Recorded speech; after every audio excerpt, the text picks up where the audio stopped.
Hey guys, so in this collection we're talking about expectations, whether that's raising expectations for our kids, what our expectations are for ourselves as we go through these stages. And in this video we're gonna talk about trying to find that balance of having high expectations, but reasonable expectations. So I'm excited that Karissa's doing her first video here with us today. You guys know she's the co-founder of Adore Them with myself, and I'll let her give like a brief intro, but you guys know her, right? You read all her articles. Hey guys, I'm a stay-at-home mom. I work from home and I have 3 children. They are 8, 5, and 3. So it's really fun to kind of share what works and what doesn't work for our family, and hopefully if it gives you guys some ideas or some new suggestions to try, great. If not, at least know you're not alone.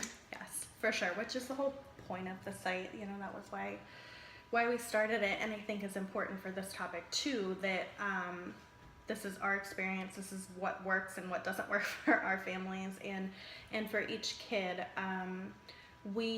I think you did a great post, which you guys can find adorethem.com/raising-expectations, about how before you arrive at any place, basically, like, here's the expectation, here's how it's gonna go.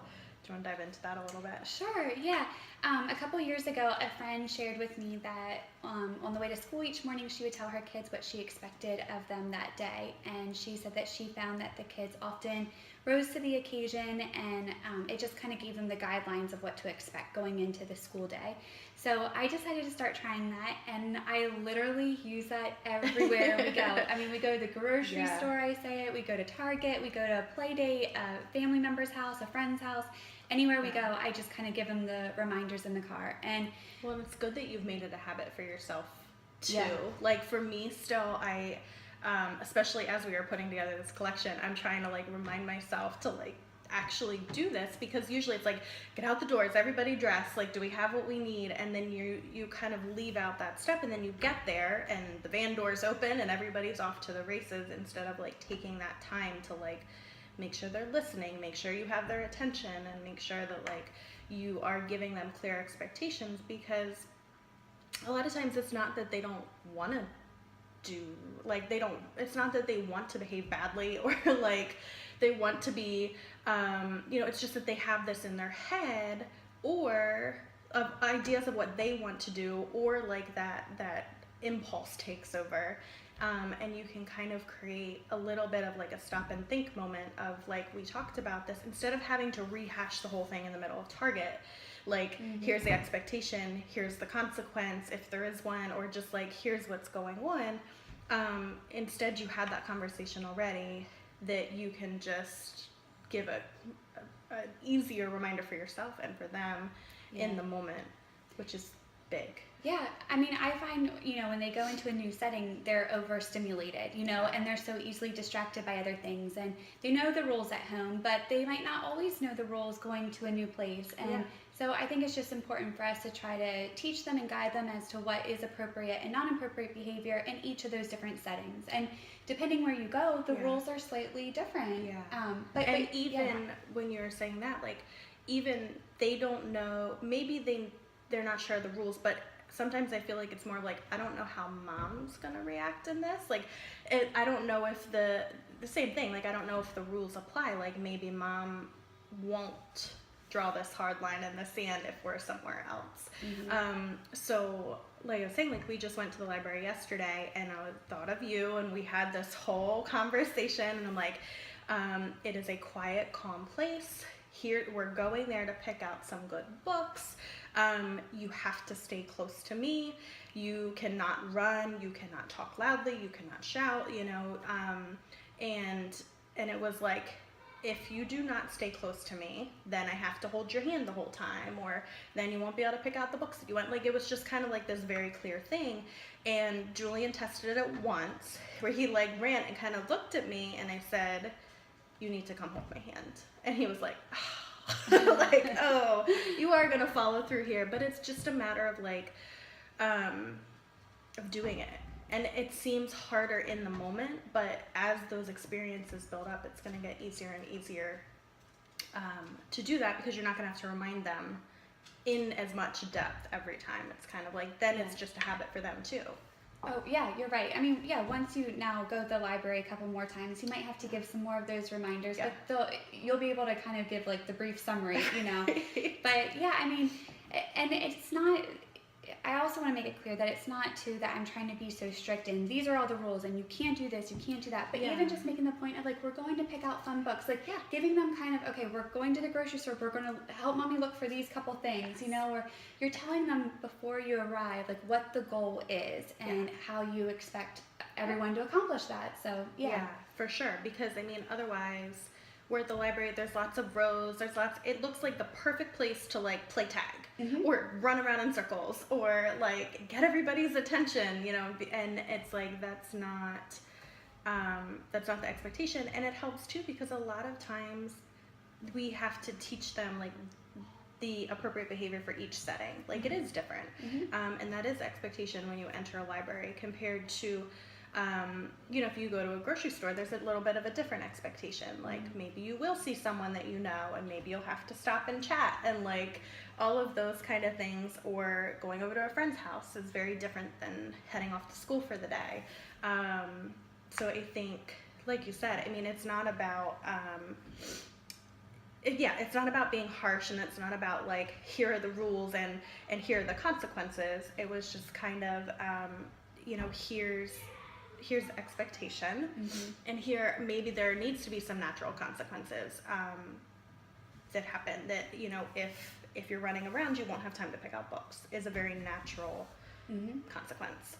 But do you want to talk a little bit, like, for you, having 3 kids of different ages, how do you change your expectation for each of them? Or is it, do you try to stay pretty consistent across the board and like a little more general? Yeah, I mean, that's a great question. So my 8-year-old can obviously behave much better at times than my 3-year-old. My 3-year-old can still be very unpredictable. But, you know, I think giving the library example, we went just the other weekend, and the 8-year-old feels a lot more confident and independent to want to go wander around and look for things, whereas the 3-year-old will tend to stay close. So I do think having overall guidelines, you know, kind of things like, you know, stay close to mommy or stay within my eyesight, you know, tell me if you're going to go into another room, kind of a thing. Those are rules for all of them. But yeah, I mean, I definitely... Or the same thing when, because you've talked too about expectations for friendships or how they're managing those peer relationships, and a lot of those general words of wisdom go across the board. Like, you expect your 3-year-old to speak kindly to their friends, just like you would expect your 8-year-old to. Right. I feel like with the 8-year-old, we can dive a little bit deeper. With the 3-year-old, you know, it's more of like the basic points, like, you know, be nice, be respectful, don't run and yell, you know, that kind of stuff. But then with the 8-year-old, you know, they really are understanding how other people feel and how their actions and words can affect other people. And so you can really, I feel like with her, I can give her even more challenges on top of the expectations, which kind of goes along with the article post that I wrote this week, how I tell her before she goes to school in the morning, you know, listen to your teachers, learn something new, you know, look for someone lonely at lunch to reach out to her on the playground, those kind of things. Which, to highlight, like, those are kind of like your challenges for her for the day. Like, framing it and that, like, gamifying it a little bit. Like, here's 3 challenges, see if you can do all 3. Yeah. I like that. Yeah, and we'll pick different challenges at different times, and but yeah, I mean, it's fun to see her growing too and taking on a little bit more responsibility and figuring out the type of person she wants to be and the type of friend, and just encouraging her to be the best her she can. Yeah, for sure. And I think the challenge, like, that's the most fun part for me. Like, as our kids get a little bit older ones, and they're in this school setting and they're becoming their own people more and more, and it is really fun to dive a little bit deeper, to get into those conversations with them, to help them navigate as best we can the peer relationships, but also like the expectations for yourself. Like, what kind of person do you want to be? Like, who do you expect yourself to be? What standard are you holding yourself to?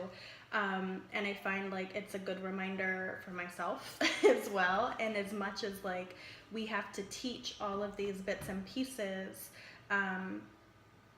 we tend to go through the motions a lot ourselves as adults and just kind of like assume that it'll work out one way or another, or like we don't have to pay too close of attention to it, whether it's our kids, ourselves, our spouses, like whatever relationships we have in our lives. I think we go on autopilot a lot.